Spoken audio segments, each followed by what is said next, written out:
persidangan.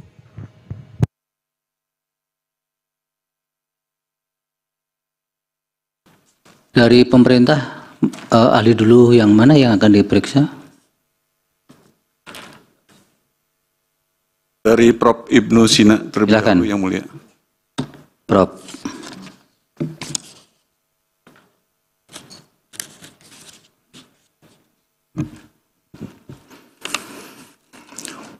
Bismillahirrahmanirrahim. Assalamualaikum warahmatullahi wabarakatuh. Waalaikumsalam.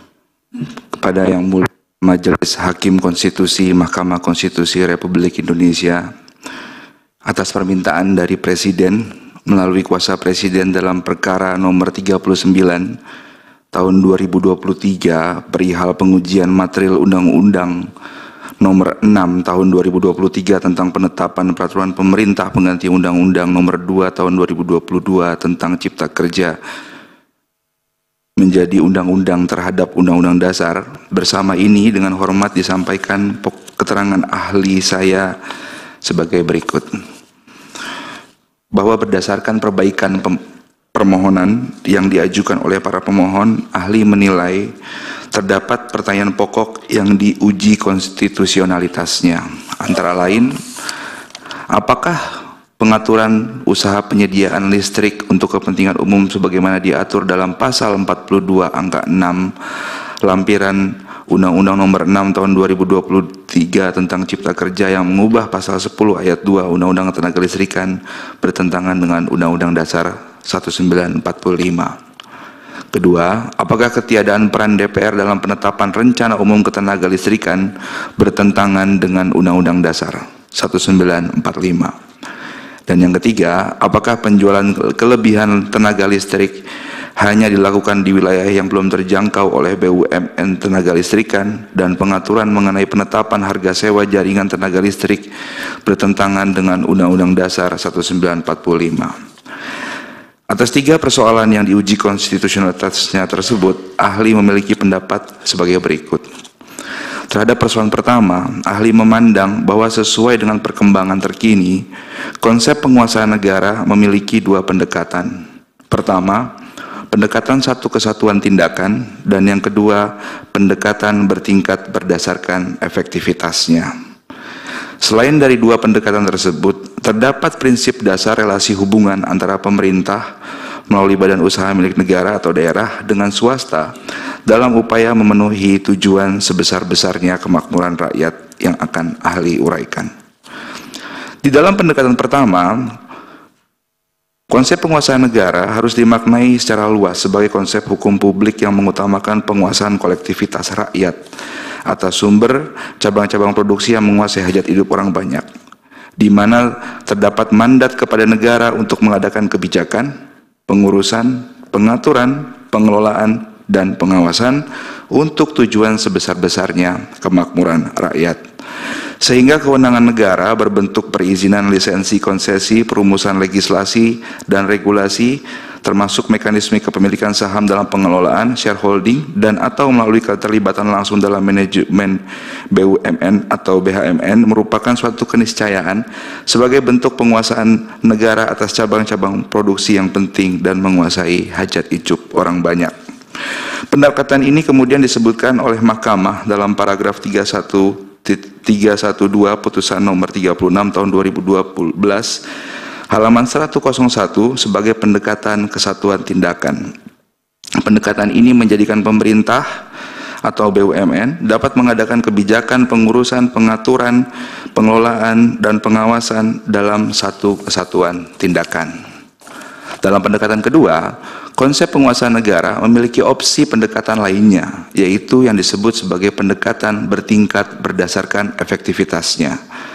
Pendekatan ini dijelaskan oleh Mahkamah dengan menentukan bahwa terdapat tingkatan dalam memahami konsep penguasaan negara.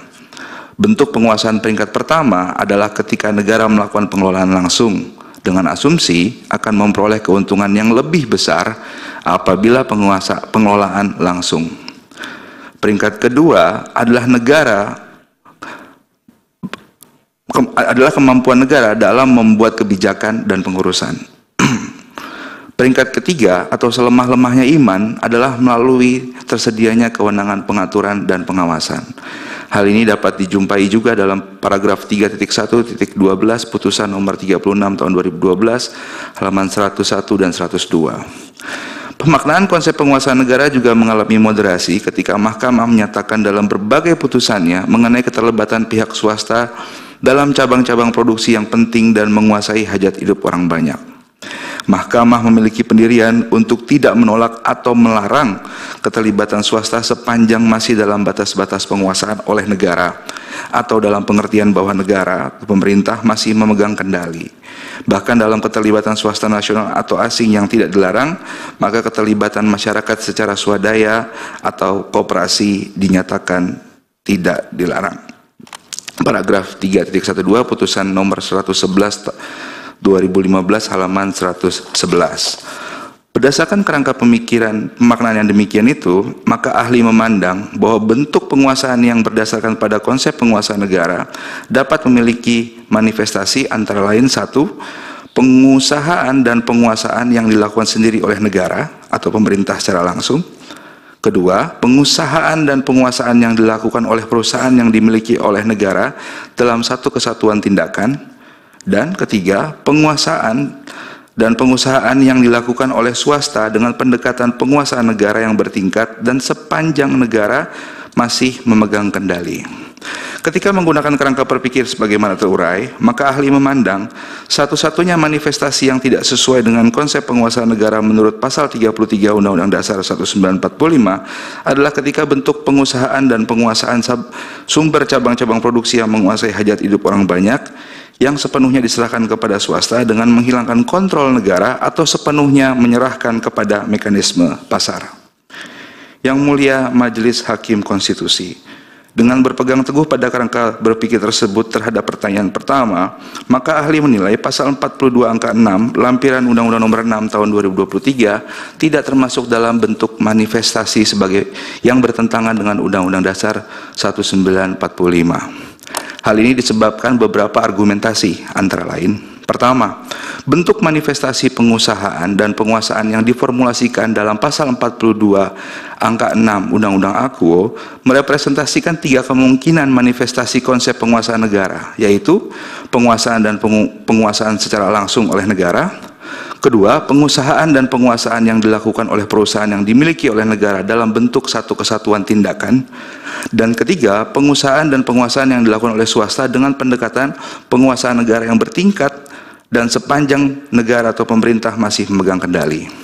Selain itu, dalam pasal 42 angka 2 Undang-Undang Akuo yang mengubah pasal 3 Undang-Undang Nomor 30 tahun 2009 tentang ketenaga listrikan menegaskan bahwa penyediaan tenaga listrik dikuasai oleh negara yang penyelenggaranya dilakukan oleh pemerintah pusat dan pemerintah daerah berlandaskan prinsip otonomi daerah sesuai dengan NSPK yang telah ditetapkan oleh pemerintah pusat. Secara prinsip, bentuk manifestasi penguasaan dan penguasaan sebagaimana diatur dalam pasal 42 angka 6 Undang-Undang Akuo mencerminkan konsep penguasaan negara untuk sebesar-besarnya kemakmuran rakyat. Kedua, pasal 42 angka 4 Undang-Undang Akuo mengatur pembagian kewenangan mengadakan kebijakan, pengurusan, pengaturan, pengelolaan, dan pengawasan untuk tujuan sebesar-besarnya kemakmuran rakyat. Secara spesifik bahkan, terdapat kewenangan-kewenangan yang mencerminkan penguasaan negara seperti kewenangan pemerintah pusat dalam menetapkan standar, pedoman, dan kriteria di bidang ketenaga listrikan, penetapan pedoman tarif dan penetapan tarif tenaga listrik untuk konsumen, berbagai kewenangan perizinan, penyediaan tenaga listrik, hingga penetapan sanksi administratif. Ahli memandang bentuk-bentuk kewenangan yang dirumuskan memberikan kepastian posisi pemerintah pusat maupun daerah sebagai subjek dalam konsep penguasaan negara dibandingkan dalam Undang-Undang Nomor 20 Tahun 2002 tentang ketenaga listrikan yang dibatalkan oleh Mahkamah. Di dalam Undang-Undang Tenaga Listrikan tahun 2002 tersebut, bahkan penjabaran kewenangan yang demikian itu tidak dirumuskan sedemikian jelasnya seperti dalam Undang-Undang Akuo. Ketiga, pasal 42 angka 6 Undang-Undang Akuo mengatur opsi pengelolaan dan bukan menetapkan satu bentuk pengelolaan. Formulasi pengaturan yang demikian ini menegaskan bahwa adanya keragaman bentuk dan formula pengelolaan yang berujung pada bentuk manifestasi pengusahaan dan penguasaan sebagaimana dijelaskan ahli di muka. Sehingga pasal 42 angka 6 Undang-Undang Akuo tidak menggunakan prinsip yang serupa sebagaimana digunakan dalam Undang-Undang Ketenagalistrikan tahun 2002. Di samping itu, bahkan ahli menilai bahwa semisal peluang keterlibatan selain BUMN seperti yang telah ditentukan oleh undang-undang, seperti BUMD, Badan Usaha Swasta, Koperasi dan Swadaya Masyarakat yang berusaha di bidang ketenagalistrikan, justru berpotensi berdampak pada lingkungan disebabkan minimnya inovasi dan insentif cukup berinvestasi dalam teknologi ramah lingkungan dan terbarukan. Karena proses sumber daya terbarukan menuju transisi energi diharapkan pada kebutuhan penyediaan tenaga listrik di seluruh wilayah Indonesia. Selain itu, pelibatan berbagai pihak selain BUMN semata mempunyai makna pencegahan resiko sistemik jika terjadi kegagalan operasional, karena tidak ada alternatif lain yang bisa mengambil alih penyediaan listrik. Berdasarkan argumentasi tersebut, ahli memandang bahwa pelibatan pihak selain BUMN tidak menghilangkan kontrol negara maupun pemerintah dalam upayanya untuk memenuhi tujuan sebesar-besarnya kemakmuran rakyat. Yang mulia Majelis Hakim Konstitusi, terhadap pertanyaan kedua, berkenaan dengan ketiadaan peran DPR dalam penetapan rencana umum ketenagalistrikan, maka ahli berpendapat bahwa rencana umum ketenagalistrikan atau yang biasa disebut sebagai RUKN merupakan bentuk instrumen hukum administrasi yang menentukan tujuan pemerintahan, yang umum secara doktrinal. Unsur-unsur norma rencana pada umumnya memiliki unsur tertulis berupa keputusan atau tindakan, dibentuk oleh organ pemerintah, ditujukan pada waktu yang akan datang, memiliki sifat yang tidak seragam atau sejenis, keterkaitan yang seringkali secara pragmatis, dan untuk jangka waktu tertentu. Instrumen yuridis berupa rencana secara doktrinal juga dapat dibagi berdasarkan waktu, tempat, bidang hukum, sifat, metode, dan sarana, di mana dalam konteks ini, ahli berpendapat bahwa salah satu fungsi dari instrumen yuridis dari rencana adalah untuk menentukan bagaimana alokasi organ dan sumber daya yang dimiliki, khususnya oleh pemerintah. Secara historis, norma yang mengatur mengenai rencana ketenagalistrikan pertama kali muncul dalam Undang-Undang Ketenagalistrikan tahun 1985, yang memberikan kewenangan kepada pemerintah untuk menyusun rencana umum ketenagalistrikan secara menyeluruh dan terpadu. Di dalamnya tidak terdapat peran DPR, melainkan adanya kewajiban memperhatikan pikiran dan pandangan yang hidup dalam masyarakat. Ketentuan semacam ini bahkan tidak ada dalam Ordonansi tanggal 13 September tahun 1890 tentang ketentuan mengenai pemasangan dan penggunaan saluran untuk penerangan listrik dan pemindahan tenaga dengan listrik di Indonesia. Lalu, dalam Undang-Undang Ketenagalistrikan tahun 2002 ditentukan adanya kewenangan menyusun rencana yang disusun oleh pemerintah pusat dan pemerintah daerah, yang ditentukan pemerintah wajib mempertimbangkan rencana umum ketenagalistrikan daerah dan pendapat serta masukan dari masyarakat. Baru setelah Undang-Undang Ketenagalistrikan tahun 2009 menggunakan istilah Rencana Umum Ketenagalistrikan Nasional atau RUKN, dan dapat ditetapkan setelah pemerintah berkonsultasi dengan DPR, dan kemudian perubahan terjadi setelah adanya Undang-Undang Nomor 6 tahun 2023 yang mengubah Undang-Undang Ketenagalistrikan 2009 dengan menghilangkan peran DPR sebagai tempat berkonsultasi. Ahli berpendapat bahwa pasal 42 angka 5 Undang-Undang Akuo memiliki maksud untuk melakukan sinkronasi dan simplifikasi administratif dalam penyusunan RUKN, yang disebabkan dalam RUKN sendiri merupakan bentuk implementasi kebijakan energi nasional. Kebijakan energi nasional sendiri merupakan bentuk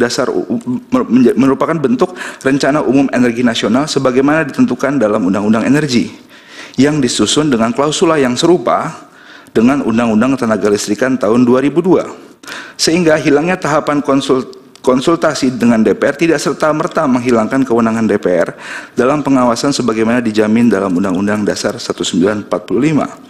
Ahli justru berpandangan apabila tahapan konsultasi dengan DPR masih tersedia, justru menjadi tidak sejalan dengan rencana umum energi nasional yang justru ditetapkan tanpa dilakukan konsultasi dengan DPR, sedangkan RUKN justru lebih bersifat implementatif dibandingkan dengan rencana umum energi nasional. Yang mulia Majelis Hakim Konstitusi, terhadap pertanyaan ketiga, yaitu berkenaan dengan penjualan kelebihan tenaga listrik dan praktik sewa jaringan tenaga listrik, ahli memandang dua hal tersebut diatur dalam pasal 42 angka 15 Undang-Undang Aquo dan pasal 42 angka 23 lampiran Undang-Undang Aquo itu tidak bertentangan dengan Undang-Undang Dasar 1945 disebabkan beberapa argumentasi. Pertama, terhadap penjualan kelebihan tenaga listrik atau excess power yang diatur dalam pasal 423 Undang-Undang Ketenaga Listrikan tahun 2009 yang kemudian diubah dalam pasal 42 angka 15 Undang-Undang Aquo merupakan bentuk pengaturan yang menyesuaikan perubahan sebagaimana dalam pasal 42 lampiran Undang-Undang Aquo secara keseluruhan atau re-regulated. Sehingga pasal 42 angka 15 Undang-Undang Aquo mengatur norma kebolehan mengenai pemegang izin berusaha tenaga listrik untuk kepentingan sendiri menjual kelebihan tenaga listrik yang ada padanya untuk dimanfaatkan bagi kepentingan umum. Ahli menilai norma kebolehan ini dimaksudkan untuk pemegang izin berusaha tenaga listrik kepentingan umum dapat mampu dengan optimal memenuhi tujuan pengelolaannya dalam penyediaan tenaga listrik. Norma kebolehan ini sendiri harus mendapatkan persetujuan dari pemerintah pusat atau pemerintah daerah sesuai dengan NSPK yang telah ditetapkan oleh pemerintah pusat. Artinya, untuk kaidah pertama menunjukkan kebolehan ini sendiri tidak mandiri, melainkan perlunya persetujuan pemerintah. Bahkan, dalam pasal 42 angka 15 juga menentukan bahwa kebolehan sebagaimana ditentukan sebelumnya baru bisa dilakukan atau dengan frasa dapat dilakukan dalam hal wilayah yang dimaksud belum terjangkau oleh pemegang izin berusaha tenaga listrik kepentingan umum saja. Ahli menilai bahwa apabila dikaitkan dengan konsep penguasaan negara untuk sebesar-besar kemakmuran rakyat, sesungguhnya tercermin dalam norma ini. Adanya norma yang membolehkan yang dikombinasikan dengan kewenangan persetujuan sebagai prasyarat 1 dan sepanjang berada pada wilayah yang belum terjangkau sebagai prasyarat 2 jelas menunjukkan bahwa pembelian kelebihan tenaga listrik tidak bersifat wajib. Selain itu bahkan penilaian harga jual pembelian kelebihan listrik harus berdasarkan persetujuan pemerintah pusat atau pemerintah daerah yang merujuk kepada NSPK yang ditetapkan oleh pemerintah pusat sebagaimana diatur dalam pasal 42 angka 3 lampiran Undang-Undang Aquo. Ahli menilai justru apabila frasa dapat dalam pasal 42 angka 5 dihapuskan, justru norma yang sebelumnya bermakna boleh berubah menjadi wajib. Karena yang sebelumnya dapat dilakukan dalam hal menjadi dilakukan dalam hal yang memiliki makna wajib dilakukan ketika prasyarat-prasyarat sebagaimana dimaksud dipenuhi. Dengan demikian, justru memberikan pembebanan kewajiban pembelian kelebihan tenaga listrik, excess power yang sebelumnya bersifat fakultatif. Terakhir, terhadap berkaitan dengan sewa jaringan, ahli berpendapat pasal 42 angka 23 lampiran Undang-Undang Aquo bukanlah mengatur mengenai apa dan bagaimana itu aktivitas sewa jaringan, melainkan mengatur mengenai peran dan kewenangan pemerintah pusat atau pemerintah daerah sebagai pihak yang memberikan persetujuan atas harga jual tenaga listrik dan harga sewa jaringan tenaga listrik berdasarkan NSPK yang ditetapkan oleh pemerintah pusat. Sehingga penegasan yang dimaksud dalam norma tersebut mengatur mengenai kewenangan menetapkan persetujuan harga sewa. Hal ini juga dijelaskan dalam penjelasan pasal 42 angka 23 lampiran Undang-Undang Aquo yang sejauh ahli ketahui pengaturan tersebut mengatur mengenai harga sewa. Sedangkan pengaturan mengenai sewa jaringan itu sendiri lebih banyak diatur dalam peraturan pemerintah yang mengatur mengenai tersebut dan peraturan menteri yang juga mengatur mengenai hal tersebut.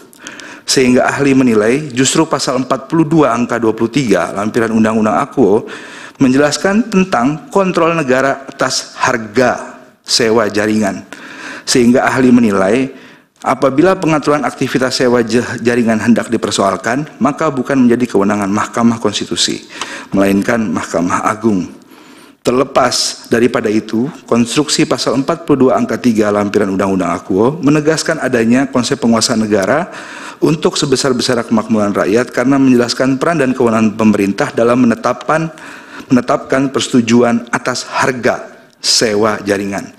Justru apabila pasal 42 angka 23 dinyatakan inkonstitusional, maka sama saja menghilangkan peran dan wewenang pemerintah pusat atau pemerintah daerah dalam penetapan harga jual tenaga listrik dan harga sewa jaringan tenaga listrik yang justru menurunkan peran negara dibandingkan sebelumnya. Yang Mulia Majelis Hakim Konstitusi, berdasarkan uraian-uraian sepanjang menyangkut 3 pertanyaan yang merupakan persoalan utama dalam perkara ini, ahli memposisikan bahwa ketiga persoalan yang diajukan dalam perkara ini tidak mencerminkan suatu norma-norma yang dapat dikualifikasikan bertentangan dengan Undang-Undang Dasar 1945. Demikian keterangan ini disampaikan. Baik, dilanjutkan, Prof. Tumiran. Izin Prof. Prof. Ya. Saya Lanjut, Prof. diizinkan saya menayangkan Pak Yang Mulia. Bisa langsung dari situ, Pak. Kan sudah koordinasi tadi dengan IT.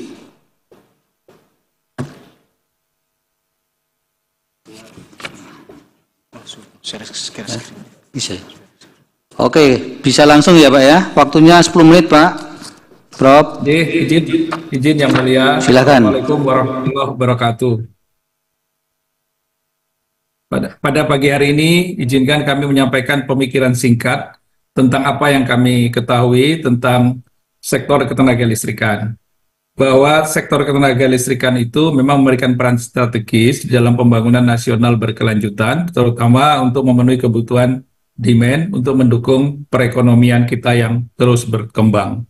Prasyarat pasokan listrik untuk ini adalah memiliki prasyarat-prasyarat keandalan, sustainability, dan keekonomian. Jadi 3 prasyarat ini untuk memenuhi kebutuhan pelanggan, masyarakat, ataupun pengguna listrik harus dipenuhi oleh perusahaan yang memberi pasokan listrik. Karena tanpa ini akan berdampak terhadap keekonomian perusahaan, cost, dan ketidakandalan, dan menyebabkan gangguan.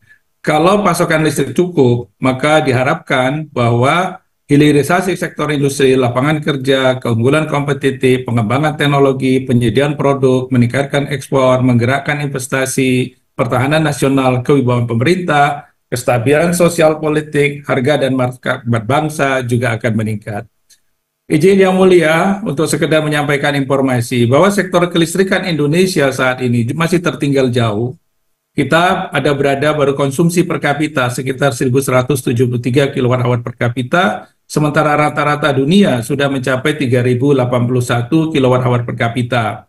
Di lingkungan ASEAN, Indonesia ini berada di ranking 6, masih di bawah Vietnam yang telah mencapai 1.700 kWh per kapita. Sebagai gambaran saja, negara Cina sekarang memacu pertumbuhan ekonomi dengan menggerakkan sektor kelistrikan yang dulu di 2001 sama dengan kita, konsumsi per kapita, sekarang sudah bisa mencapai sekitar 5.000 kWh per kapita, di mana sektor industri kelistrikan menjadi penggerak ekonomi yang unggul, terutama di sektor EBT, nuklir, dan thermal.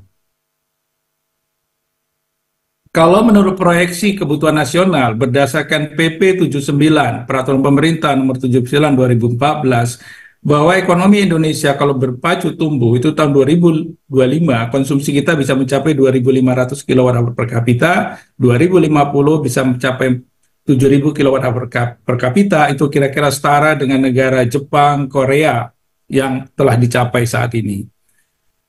Sejalan dengan rencana Indonesia, dengan mimpi yang diharapkan untuk mencapai Indonesia emas di tahun 2045, maka mau tidak mau, kebutuhan listrik nasional harus dipacu untuk mempersiapkan itu, baik pembangkit, transmisi, distribusi, yang memenuhi kriteria ekonomi, sandal, dan sustain.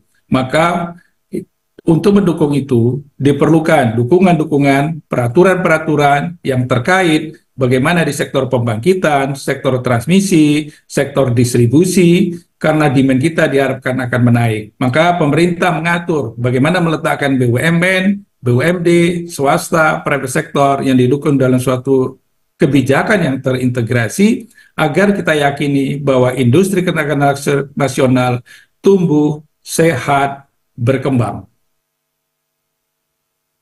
Nah, pemahaman kami, berbagai regulasi telah dikeluarkan pemerintah terkait dengan Undang-Undang Nomor 30 2009 maupun Undang-Undang Energi Nomor 30 2007, ada PP Nomor 79 2014, ada RUEN, ada PP khusus tentang kelistrikan Nomor 12 2012, ada PP Nomor 26 2006, Permen, dan berbagai peraturan, dan ada juga Perpres 112 yang semuanya ditujukan adalah untuk memberi dukungan agar sektor kelistrikan yang kami yakini harus ditata, berkembang, dinamis, supaya dapat tumbuh ekonomis sehingga kebutuhan masyarakat dapat dipenuhi. Perusahaan-perusahaan yang ada di Indonesia seperti PLN yang besar yang menguasai wilayah nasional juga dapat dijaga, tumbuh, berkembang menjadi perusahaan nasional yang kuat. Demikian juga private sector yang akan tumbuh dan berkembang juga bisa mengikuti irama itu sehingga saling sinergi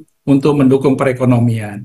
Kemudian adanya pendapat yang terkait dengan berpandangan yang menyatakan, kami membaca, melihat bahwa rencana umum ketenagalistrikan nasional disusun berdasarkan kebijakan nasional dan ditetapkan oleh pemerintah pusat. Menurut kami hal ini menjadi hal yang lazim karena rencana umum ketenagalistrikan nasional itu mengacu kepada PP 79 2014 yang pada waktu itu kami ikut menetapkan kebijakan tersebut dan menjadi landasan bagi penyusunan RUKL dan RUPTL. Dan menurut pemahaman kami pun waktu menyusun itu bahwa bagaimana cara mengontrol pemerintah, maka DPR tetap memiliki fungsi pengawasan, persetujuan anggaran, sehingga Menteri Energi dan Sumber Daya Mineral yang bertanggung jawab di sektor ketenagalistrikan setiap waktu dapat dipanggil oleh DPR melalui RDP untuk menjelaskan apakah terkait RUKN, RUPTL, implementasi PPKN, ataupun RUEN. Izin melanjutkan, Yang Mulia, bahwa ada klausul yang dipertanyakan, usaha penyediaan tenaga listrik untuk kepentingan umum sebagai maksud pada ayat 1 dapat dilakukan secara terintegrasi. Ini memberi pengertian adalah untuk memberikan ruang usaha yang lebih luas kepada usaha bidang ketenaga listrikan untuk saling memberikan pelayanan kepada konsumen guna memberikan ruang yang lebih luas tumbuhnya atmosfer bisnis yang berkontribusi mendorong pertumbuhan ekonomi nasional. Praktek-praktek tersebut telah berjalan dengan baik dan kondusif. Seandainya ada satu kasus-kasus tertentu yang kami yakini bukan praktek perundang-undangan yang bersalah, tapi biasanya ada aspek-aspek bisnis yang tidak sepakat yang menyebabkan biasanya gangguan. Tapi pada kenyataannya secara keseluruhan, suasana bisnis yang kami pahami yang berjalan mengikuti peraturan dan perundang-undangan ini telah bisa diikuti oleh ekosistem bisnis nasional. Kemudian terkait dengan pasal angka 7 ya, pasal 11, bahwa usaha penyediaan tenaga listrik untuk kepentingan umum sebagaimana dimaksud dalam pasal 10 ayat 1 dilaksanakan oleh BUMN, BUMD, badan usaha swasta, koperasi, swadaya masyarakat yang berusaha di bidang penyediaan tenaga listrik. Kami juga menyadari bahwa kalau kita melihat proyeksi kebutuhan listrik nasional menuju tahun 2050 yang diyakini kalau ekonomi kita bisa tumbuh rata-rata ke depan 6-7%, maka konsumsi listrik kita akan jauh meningkat, bisa mencapai 5.000 kWh per kapita. Kalau kita membutuhkan 5.000 kWh per kapita, maka mau tidak mau kita akan membutuhkan pembangkit besar 500 gigawatt menurut analisis pemahaman kami. Jika 1 gigawatt itu kira-kira bernilai 25 triliun, untuk kebutuhan pembangkit aja sudah akan diperlukan 12.500 triliun. Belum lagi termasuk penyediaan transmisi dan distribusi, sehingga akumulasi pendanaan menuju 2045 atau 2050 di sektor kelistrikan bisa menggerakkan 20.000 triliun. Tentu penanganan pembiayaan ini tidak serta-merta harus diletakkan kepada pemerintah semata-mata yang bertanggung jawab, tapi peletakan private sektor atau sektor-sektor lain yang terlibat untuk memberi dukungan ini harus diciptakan atmosfer bisnis yang sehat, yang tetap dikendalikan, dikontrol oleh pemerintah melalui perundang-undangan, agar listrik tadi tetap memenuhi kriteria sustain, handal, ekonomis. Ekonomis yang dimaksudkan adalah bahwa tarif listrik tidak boleh semena-mena, tetapi tetap dikendalikan, dikontrol oleh pemerintah yang bersama-sama dengan DPR dalam perundang-undang menyatakan itulah yang paling penting adalah bahwa tarif tidak boleh liberal, tarif itu dikontrol. Undang-undang telah memberi ruang itu, hak pemerintah dan hak rakyat melalui perwakilan kita di DPR.